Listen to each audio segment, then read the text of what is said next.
एक और सरकार आदिवासी क्षेत्रों के विकास के लिए करोड़ों रुपए खर्च कर रही है, तो वहीं दूसरी ओर अफसरशाही और भ्रष्ट तंत्र की लापरवाही से विकास जमीन पर नहीं उतर पा रहा।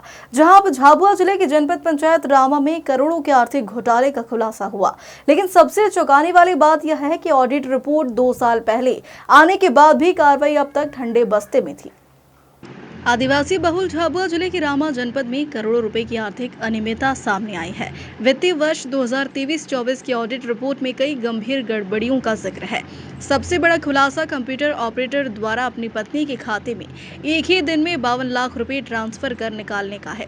इसके अलावा लेखपाल ने अपने खाते में 2.38 लाख, वही एक बाबू के खाते में 2.37 लाख का भुगतान बिना किसी वैधानिक आधार के किया गया। सबसे चौंकाने वाली बात तो यह है कि ये घोटाले 2023-24 की ऑडिट रिपोर्ट में सामने आने के बावजूद करीब 2 साल तक जिला स्तर के अधिकारी अनजान बने रहे। हाल ही में जिला पंचायत सीईओ जितेंद्र सिंह ठाकुर ने 3 सदस्यीय जांच समिति गठित की थी।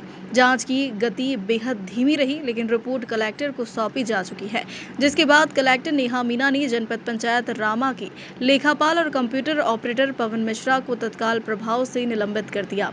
इसके साथ ही कलेक्टर के आदेश पर रात्रि करीब 3 बजे रामा जनपद पंचायत की सीईओ वीरेंद्र रावत, लेखापाल, कंप्यूटर ऑपरेटर सहित 4 कर्मचारियों के खिलाफ काली देवी थाना में एफआईआर दर्ज की गई और आगे की कार्रवाई जारी है। आपको बता दें, झाबुआ जिले में यह पहला मामला नहीं है। जानकारों का मानना है कि अगर इस तरह मनरेगा सहित सभी योजनाओं की गहन जांच हो तो और बड़े घोटाले सामने आ सकते हैं। अब सवाल यह है कि क्या अब प्रशासन बाकी जनपदों और ग्राम पंचायतों की भी जांच करेगी?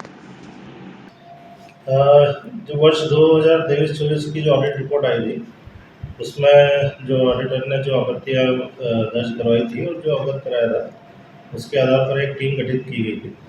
उस टीम ने अपनी जांच में पाया गया था कि वहाँ पर जो कंटीजेंसी पे एक ऑपरेटर थे पवन मिश्रा और एक वहाँ पर सहायक ग्रेड भी थे, उसमें भी उनके खातों में जो राशि है वो अंतरित होना पाई गई थी। उसके आधार पर जो ऑपरेटर कंटीजेंसी भी थे उनको सेवा से पृथक किया गया है और जो सहायक ग्रेड थे उनको कल प्रभाव से निलंबित किया गया। अभी जांच रिपोर्ट आनी शेष है। जांच रिपोर्ट आने के बाद में फिर उसमें विस्तृत कार्रवाई। अभी कई तरह की बातें हम लोग आपके माध्यम से ही सुन रहे हैं और मुख्य रूप से अभी जो हमारा दल है उसकी रिपोर्ट आनी शेष है। वो रिपोर्ट आने के बाद में हम लोग आगे में कार्रवाई करेंगे।